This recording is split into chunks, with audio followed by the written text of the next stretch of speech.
最近成日聽人吹風話樓市回升，形勢大好。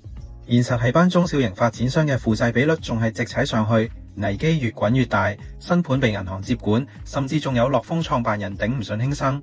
你估真係個別事件？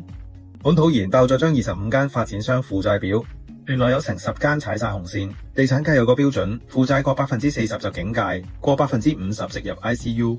九建、麗新、遠東、泛海10間有8間連續3年惡化。負債率60%起跳，有嘅仲接近100%。2018年得2間超過40%，到咗2025年，負債比率平均升到35.9%，足足10間衝破警戒線。呢班債仔大部分資產唔夠1000億，有啲連息都還唔起，同銀行傾緊重組。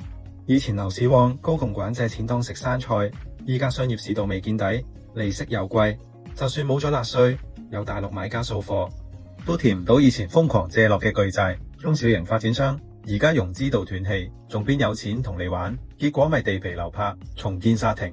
連政府嘅北都開發都變咗政府急到甩轆，地產商集體扮瞓嘅尷尬局面。住宅雖然有資金撐住，但依然未返到2021年高位。未來幾年，香港地產有可能迎來大洗牌。